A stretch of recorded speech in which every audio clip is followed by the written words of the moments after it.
திருக்கோஷ்டியூர் என்றால் சௌமிய நாராயண பெருமாள் நினைவுக்கு வருவது போல ராமானுஜரும் நினைவுக்கு வருவார்.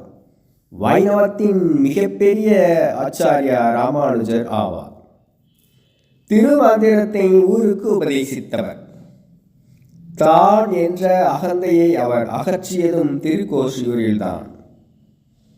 திருக்கோஷ்டியூரில் வசித்து வந்த செல்வ நம்பிகளிடம் மந்திர உபதேசம் பெற ராமானுஜர் 18 முறை நடந்தே சென்றுள்ளார்.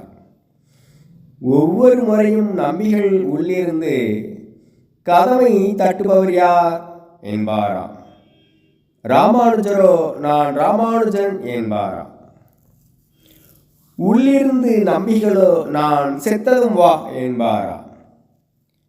18வது முறையாக ராமானுஜர் கதவை தட்ட உள்ளிருந்த நம்பிகள் யார் என்று கேட்க அடியேன் ராமானுஜதாசன் என்றாராம். அதன் பிறகே ராமானுஜரை நம்பிகள் உள்ளே அழைத்தாராம். நான் என்ற அகந்தை அற்ற இடத்தில் தான் ஆச்சாரிய கிருபையும் ஆண்டவன் அருளும் கிட்டும் என்ற உண்மையின் விளக்கமே இந்நிகழ்ச்சியாகும். மந்திர உபதேசம் பெற்ற ராமானுஜர் அஷ்டாங்க விமானம் ஏறி ஊருக்கே உபதேசிக்க தொடங்கினார்.